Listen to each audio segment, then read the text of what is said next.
Bienvenidos a Financiero News. En los próximos 30 minutos usted recibirá la mejor información sobre economía, finanzas, negocios e inversiones para que usted pueda tomar buenas decisiones. Para iniciar, damos paso a nuestros principales titulares. En el análisis económico, Mike Magallón nos explica el impacto de la recuperación de la actividad minera en Panamá. En la entrevista, René Quevedo analiza el desempleo en Panamá y la importancia en reducirlo. Y en Desde el Mercado, José González analiza la incertidumbre que genera la guerra y hasta dónde llegará la escalada de los precios del combustible. Esto y mucho más en breve en su informativo Financiero News. Iniciamos nuestro programa y de inmediato nos vamos hasta Lima, Perú, donde se encuentra el analista José González, Managing Partner de GSG Advisory, con quien vamos a conversar sobre lo que está ocurriendo con la guerra y los mercados internacionales.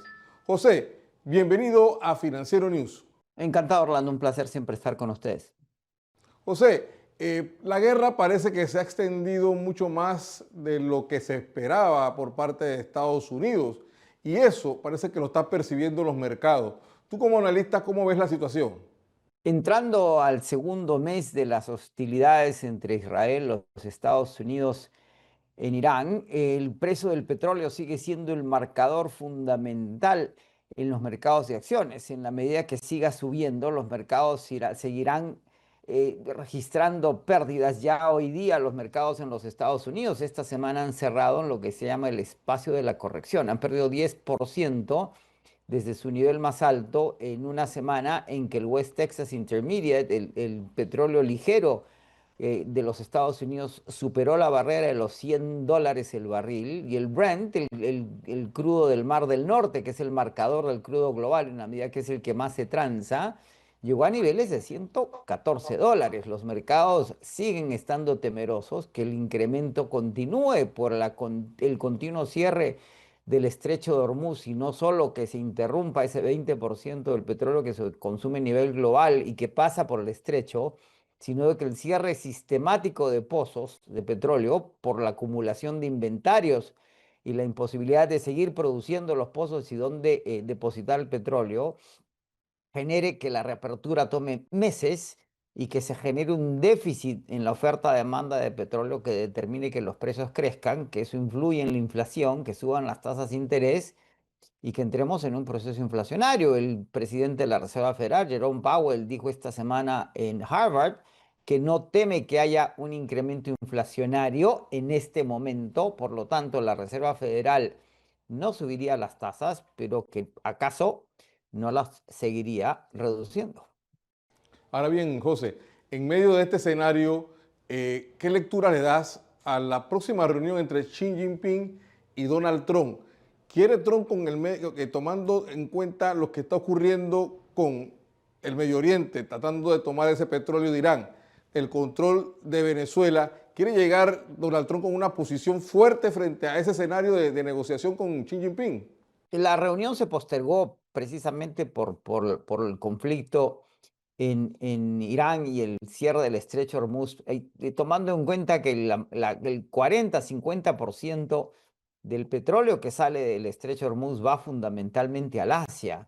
Y de esos 3 millones de barriles que produce Irán, el 98% va a China. El efecto sobre China puede ser más significativo que Occidente en general y los Estados Unidos en particular, que produce 13 millones, consume 20, exporta 2,5 ligeros e importa pesados, y no necesariamente de Medio Oriente. El mayor proveedor de petróleo para los Estados Unidos es Canadá. Sin embargo, la tensión con Asia va a ser que en la medida que el conflicto subsista, pues los más perjudicados van a ser los asiáticos. Y si bien el marcador de $114 es el del Brent, en Asia ya el barril se está vendiendo a niveles de $160.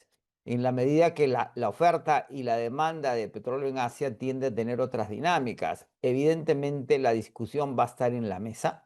Es un tema que atañe a China. China tiene una relación con Irán que los Estados Unidos no tiene, pero queda claro que China ni Rusia van a participar en el conflicto per se, en la medida que eso sería escalarlo a niveles que además no son justificados. Rusia es un productor importante de petróleo y gas, pero sí tienen efectos económicos, particularmente China y en el Asia, y los efectos de largo plazo en el hecho de que si los Estados Unidos pueden intervenir en Irán arbitrariamente como lo ha hecho, y lo mismo en Venezuela, pues la tentación de China en un futuro cercano, lejano, de intervenir en Taiwán podría plantearse en virtud de esas dinámicas. Esos son los temas que se van a debatir sobre la mesa, más allá de las tarifas que se han eliminado por temas de la Corte Suprema. El presidente está imponiendo otro tipo de tarifas, pero la tensión que era tarifaria y que sigue siendo en función a las tierras raras y los semiconductores, que es una discusión que va a seguir sobre la mesa, evoluciona, cambia hacia un aspecto energético, que es uno de Definitivamente, los ejes geopolíticos más importantes hoy día a nivel global. definitivamente que esa reunión, tan pronto se dé, porque obviamente sí se postergó, pero está en la mesa esa reunión, va a ser muy diferente a lo que podría haber sido en estos momentos. Toda vez pues dependemos mucho del panorama, cómo cierra el conflicto en el Medio Oriente. Muchas gracias, José, por tu participación. Fue José González, Managing Partner de GSG Advisory, en nuestro segmento Desde el Mercado. José, te tenemos en una próxima ocasión. Encantado, un placer siempre.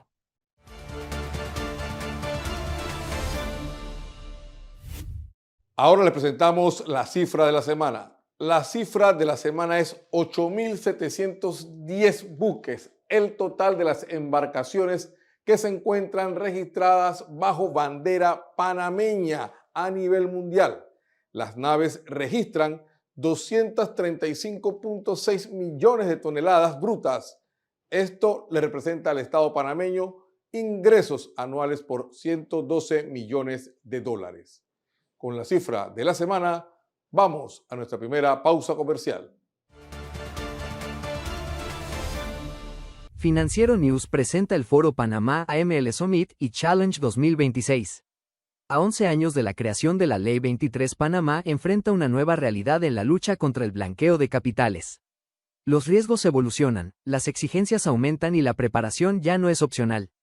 El evento es el espacio donde se reúnen quienes regulan, supervisan y toman decisión, así como se pone a prueba el cumplimiento. Durante el foro se analizarán estrategias reales, riesgos actuales y decisiones que impactan. Si eres parte del sistema financiero, legal o corporativo, debes estar aquí. Fecha, 24 de abril. Horario, 8 de la mañana a 4 de la tarde. Lugar, Hotel Rio. Para más información escriba a noticias@financieronews o llame al 393-0654. Patrocina WAF, Coopeduc, Superintendencia de Sujetos No Financieros, Seguros y Valores, Radar AML. Con el apoyo de Foro Panamá AML Summit y Challenge 2026, en donde estar actualizado es estar protegido. Ahora en nuestro segmento de finanzas personales, Simón Navarro nos habla de un tema muy importante, como es el ahorro de combustible. Ahora que sufrimos una escalada de precios, es necesario tener estrategias para reducir gastos. Simón, bienvenido a Financiero News. Muchísimas gracias, Orlando. Y hoy vamos a hablar un tema sensitivo que a todos le ha tocado el bolsillo. Y estamos hablando de la alza de la gasolina. Si bien es cierto, nosotros no podemos controlar lo que está pasando a nivel internacional, pero sí podemos prever de una manera eficiente cómo poder optimizar nuestro combustible. Definitivamente que hay algunas reglas que le vamos a dar en el día de hoy que van a ser vitales para que ustedes puedan hacer un uso correcto de su gasolina. Bien, es importante conocer algunos aspectos del contexto actual. El contexto actual. ¿Cuál es? El combustible es un gasto clave para el hogar, el movimiento de nuestros vehículos y también ahorrar combustible es igual a más dinero disponible en el ahorro. Entonces, ¿cuál es el impacto financiero que vamos a tener en este momento? Menor consumo reduce gastos mensuales y anuales, definitivamente que sí, y también disminuye lo que es el mantenimiento. Vamos a hablar de algunas estrategias que tenemos que utilizar en esta coyuntura del alza de combustible. Por ejemplo, una conducción eficiente, evitar acelerar bruscamente. Ese apretar fuerte o acelerar fuerte puede afectar su vehículo, y si su vehículo tiene muchos más años, va a ser menos eficiente en esa parte. Así que hay que tener mucho cuidado al momento de acelerar. También mantener una velocidad constante, no poder subir, bajar, sino que mantener en espacios abiertos, tener la misma velocidad. También una estrategia que hay que hacer es mantenimiento al día. Las llantas también hay que tenerlas bien infladas. Acuérdense que 33, normalmente 33 para los carros sedanes, adelante, las dos de adelante y las dos de atrás en 32. Y también revisar el motor y los filtros constantemente, las bujías, todas esas cosas que tienen que ver con el uso del carro para que sea más óptimo el combustible. Otra estrategia que hay que tener es reducir el peso del vehículo, evitar cargas innecesarias. Si tienes cosas en el baúl, sacarlas para que se mantenga lo más firme posible. Y menos peso, menos consumo. Inclusive, no tener el tanque lleno, poder tener el tanque a la mitad o un cuarto y después ir llenándolo poco a poco. También otra es apagar el motor cuando están en tranques. Hay muchos tranques que hay en el país, demasiados. Entonces, apagar, esperar, cuando uno va a esperar largos momentos, por ejemplo, si viene del West, que le llaman, usted tiene que tener también cuidado. En vez de tener el carro ahí prendido, lo apaga, espera que nuevamente se active el tránsito y usted nuevamente lo prende. También eso reduce ese consumo innecesario de tener ese carro prendido durante largos tiempos. Y otra estrategia es la planificación. Evitar tráfico. Verifícase su Waze o nuestras aplicaciones para que usted pueda ubicar donde hay menos tráfico y así poder unir diligencias que tenga que hacer. Si voy a apagar la luz, pago el agua, pago el cable, todos juntos y en caso tal tengo que salir del hogar. También utilizar el transporte masivo. ¿Por qué no? El transporte masivo facilita mucho el movimiento en el país. Tanto el metro como el metro de bus. Cualquiera de las dos opciones se pueden utilizar. Reduce los gastos y ayuda al ambiente también.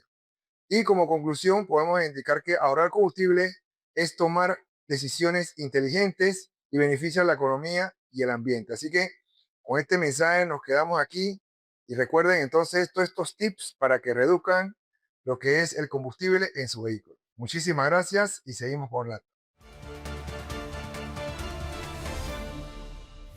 Continuamos con nuestro programa y en nuestro segmento de la entrevista tenemos con nosotros a René Quevedo, asesor empresarial y especialista en temas de empleo, con quien vamos a analizar hoy la situación del desempleo en Panamá.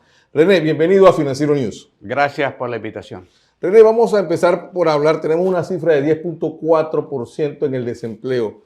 ¿Qué significa esto para que el panameño entienda en qué escenario nos encontramos? Sí, bueno, yo creo que es importante contextualizar esa cifra. A ver, en los últimos 5 años, 2019 y 2024, nosotros aumentamos la deuda externa en 27.000 millones de dólares, pero eliminamos de la economía 4.600 millones de inversión privada, 900 millones de dólares que le compraba la mina a otros sectores de la economía, 2.165 millones menos de financiamientos bancarios al sector productivo a raíz de la pérdida del grado de inversión, el aumento de las tasas de interés y las mayores restricciones para el otorgamiento de créditos por parte de la banca, y 1.600 millones menos de flujo de inversión extranjera. Esto suma 4.600 y tantos, ¿ok? Para poner las cosas en perspectiva, con la ampliación del canal fueron 5.000 millones de dólares. Yo le meto 5.000 millones de dólares a esta economía y la pongo a volar. Yo le saco 4.600 millones de dólares a esta economía y la asfixio. ¿Qué es lo que está ocurriendo? De hecho, en el 2024, Litradel tramitó 100.000 contratos laborales menos que en el 2019. Ahora bien, los últimos 2 años han sido 2023, 2025, ese periodo de tiempo, hemos recibido 2 lecciones muy interesantes del impacto de la inversión privada en la economía. A raíz del cierre minero, nosotros perdimos 54.107 empleos formales no agrícolas entre agosto del 2023 y octubre del 2024. Sin embargo, eso es un saldo. Las provincias de Panamá y Panamá Oeste perdieron 125.000 empleos en ese lapso. Para tener una idea, eso es 71% de todos los empleos que se generaron en esas provincias producto de la ampliación del canal. Pero más allá de la parte anecdótica, se perdieron 60 millones mensuales de masa salarial en ese periodo de tiempo en Panamá y Panamá Oeste. Esto induce la contracción del consumo que tuvimos en el primer semestre del año pasado. En los 6 primeros meses del año pasado, las recaudaciones del ITBM se cayeron 11%. Esto quiere decir que hubo 128 millones mensuales menos de consumo y sabemos que hubo una pérdida de 60 millones mensuales de masa salarial en Panamá y Panamá Oeste. Quiere decir esto, que la pérdida de empleo formal en las provincias de Panamá y Panamá Oeste a raíz del cese minero y la pérdida del grado de inversión representaron el 47% de la contracción del consumo a nivel nacional. Esto comienza a cambiar en el segundo semestre del año pasado. Aumenta la confianza, aumentan los financiamientos bancarios al sector productivo, que fueron 9% por encima del 2024, y aumenta el consumo. El consumo mensual promedio en el segundo semestre del año pasado fue 100 millones más que en el primero. Sin embargo, tuvimos los eventos en Bocas del Toro, ¿okay? Lo que yo llamo la masacre laboral de Bocas del Toro. El cierre el cese de Chiquita, con todo lo que conllevó, porque no solamente fue el cese, como digo yo, los empleos que le regalamos a Costa Rica, sino el secuestro de toda la provincia. Eso ocasionó la pérdida de 11.700 empleos agrícolas directos e indirectos. Formales, ¿ok? La comarca Nove Buglé perdió 59% de todos sus empleos formales en 11 meses, ¿ok? Y esto también le tuvo un efecto rebote importante en el empleo inducido en la provincia de Chiriquí. Chiriquí perdió 36.000 empleos. El comercio al detal en Chiriquí perdió 6.400 empleos y el sector turismo, hoteles y restaurantes, perdió 4.300 empleos. Impacto directo de los acontecimientos en Bocas del Toro. Ahora bien, ¿qué podemos hacer frente a este escenario? Hoy día 10.4% de desempleo, la gente necesita empleo. ¿Qué sectores o dónde se puede identificar puntos reales que puedan generar en el corto plazo empleo para el panameño de a pie que necesita tener una fuente de ingresos? La capacidad de la economía para generar empleo depende directamente de la velocidad con la cual le podamos inyectar liquidez. En ese sentido, definitivamente la opción número 1 es la reapertura de la mina. Yo creo que es bien sencillo, no hay que darle mucha vuelta. Que vengan, nada cierto depende de algo incierto. Que haya otras inversiones es una probabilidad. Que tenemos allí 10.000 millones de dólares invertidos es un hecho. Los hechos convencen, las opiniones confunden. Eso es como decir, si me gano la lotería, te pago lo que te debo. Entonces, eso es uno. Segundo, reactivando la construcción. La construcción es otro sector que definitivamente por el que hay que apostar. Por otro lado, dentro de todo esto, pues tenemos que apostar por todo el ecosistema del turismo. Es decir, el turismo lamentablemente no genera empleo. Hay muchos turistas, pero generan poco empleo porque no hay inversión. O sea, nuestro problema es que no hay confianza de que invertir en Panamá es buen negocio. Entonces creo que al margen de los empleos que puede generar la reapertura de la mina, es absolutamente crítico porque es un factor de generación de confianza. Ya sin haber abierto la mina, ya está generando confianza. En octubre del año pasado se aprobaron 107 millones de dólares de financiamientos a empresas del sector minero panameñas por parte de la Banca Nacional. Eso es las 2/3 partes de todos los financiamientos que se aprobaron para ese sector entre el 2019 y el 2024. Entonces yo creo que, y estos son los contratistas que van a estar atendiendo el procesamiento de la piedra que aprobó el gobierno. Entonces yo creo que volvemos al tema.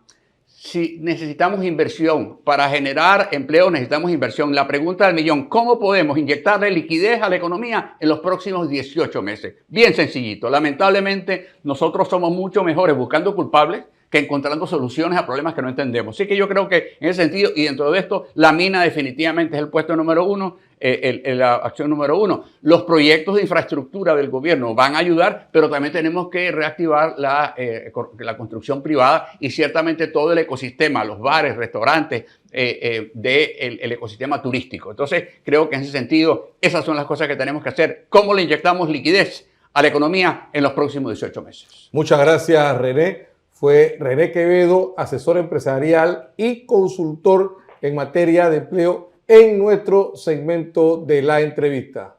Vamos ahora a nuestra segunda pausa comercial. Financiero News presenta el Foro Panamá AML Summit y Challenge 2026. A 11 años de la creación de la Ley 23, Panamá enfrenta una nueva realidad en la lucha contra el blanqueo de capitales. Los riesgos evolucionan, las exigencias aumentan y la preparación ya no es opcional. El evento es el espacio donde se reúnen quienes regulan, supervisan y toman decisión, así como se pone a prueba el cumplimiento. Durante el foro se analizarán estrategias reales, riesgos actuales y decisiones que impactan. Si eres parte del sistema financiero, legal o corporativo, debes estar aquí. Fecha, 24 de abril. Horario, 8 de la mañana a 4 de la tarde. Lugar, Hotel Rio. Para más información escriba a noticias@financieronews o llame al 393-0654. Patrocina UAF, Coopeduc, Superintendencia de Sujetos No Financieros, Seguros y Valores, Radar AML. Con el apoyo de Foro Panamá AML Summit y Challenge 2026, en donde estar actualizado es estar protegido. Estamos de vuelta y en nuestro análisis económico, Mike Magallón nos explica cómo puede darse la recuperación en el tema minero. Mike, bienvenido a Financiero News. Gracias, Orlando. En el día de hoy vamos a hablar sobre un tema muy fascinante, pero a la vez también que genera mucha controversia en el país, que es la minera. O la minería, exactamente. Y de la forma como lo voy a explicar, es la forma como, en mi opinión, que va a funcionar la minería de ahora en adelante, probablemente para el último trimestre del año 2026. Y es tomar un modelo donde el Estado panameño sea el dueño 100% de la mina y busque un operador que sea el que sepa exactamente cómo manejar el cobre y venderlo internacionalmente, pero el dueño del cobre y de todos los otros metales que se saquen sería el Estado panameño, lo cual nos dará unos ingresos probablemente bastante parecidos de la misma manera como el Canal de Panamá le genera al Estado. Y en la siguiente filmina lo que vemos es los resultados de Minera Panamá hasta el 2023, para que vean hasta el 2025 realmente, para que vean cómo hasta el 2023 se cierra abruptamente la mina, 2024 no se genera nada más que egresos, y en el 2025 hubo una venta del material que había quedado listo para ser enviado y procesado a nivel internacional. En la siguiente gráfica entonces estamos viendo cuánto representa la producción de cobre en Panamá versus la producción de cobre internacional, y Panamá está generando generó en el 22 350 toneladas métricas, y hasta octubre del 2023 había generado 330 toneladas métricas, lo cual me quiere decir de que estábamos arriba de 380 toneladas métricas para el final del 2023, creciendo arriba del 10% con respecto al año anterior, y lo que nos da como con un precio promedio que iba subiendo hasta el 2020, hasta el 2022 subiendo. En el 2023 bajó un poquito, los precios suben y bajan, pero desde el 2023 a la fecha el precio del cobre está por encima de los $5. Y aquí tienen en la gráfica cómo ha ido subiendo en esos tiempos. En la siguiente gráfica entonces les hice un análisis de los costos, y el costo directo de sacar el cobre, ya incluido todos los gastos pertinentes, está entre 1.80 y 2.30, dependiendo de cuán eficiente sea la mina. Si lo hubiese manejado el Estado directamente, probablemente ese costo hubiese sido mucho mayor, pero como se lo está dando un operador, el operador se va a mantener entre esos gastos y hay que nada más revisarlo. Y el punto de equilibrio en este momento de una mina está entre un precio de 3.30 a 3.50, y estamos muy por encima de ese precio, así que nos estaríamos ganando mucho más que eso. Realmente Panamá tiene un potencial mucho mayor de los 380 toneladas métricas que se pudieron haber hecho en el 2023. Chile sigue dominando el mercado internacionalmente. La producción mundial se prevé que va a crecer a un ritmo de 2.1% por año, o sea que Panamá va a incrementar esa producción mundial, pero realmente necesitamos otras 2 minas adicionales en Panamá para realmente estar a la par de cómo crece la producción de cobre a nivel internacional. Y al final hice un análisis de cuánto representaría esa mina para Panamá, y me está saliendo, después de pagar tanto la depreciación de los equipos que están ahí de First Quantum, como un fee para el procesamiento de la mina, Y Panamá estaría ganando entre arriba de 1.500 millones de dólares por año por esta mina, lo cual nos hace que el negocio sea muy bueno para el Estado panameño. Hasta el 2023, la minería representaba el 3.8% del PIB. El desempleo en ese año nos subió de 155.000 personas a 209.000 personas en el 2024. La minería era el 73% de las exportaciones y el crecimiento de la producción era alrededor de 10% los años, anual. ¿Qué implicaría abrir la mina?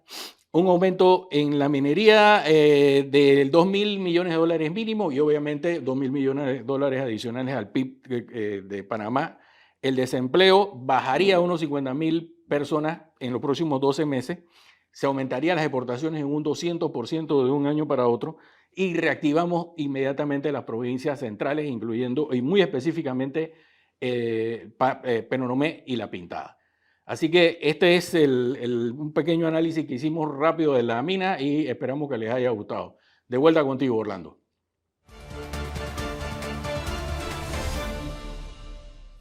Gracias, Mike. Ya en la recta final le presentamos nuestro segmento de tecnología.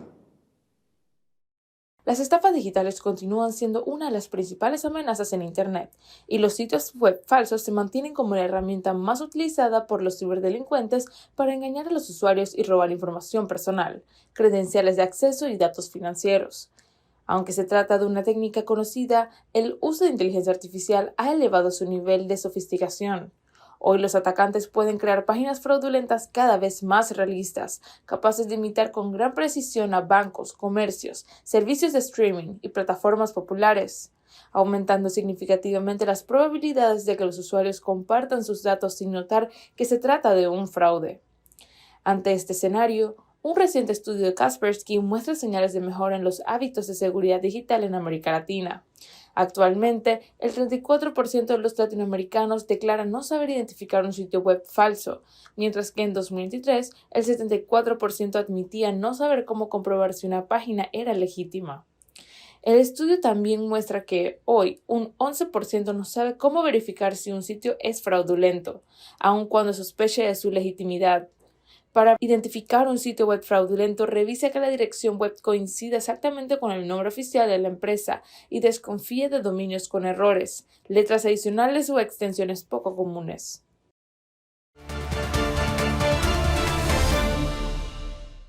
Amigos, y de esta forma llegamos al final de nuestro programa, pero antes los invitamos a seguirnos en nuestras redes sociales y además, si usted quiere volver a ver este programa, puede suscribirse a nuestro canal de YouTube Financiero News. Les invitamos a una próxima edición con la mejor información en economía, finanzas, negocios e inversión para que usted pueda tomar buenas decisiones. Hasta pronto.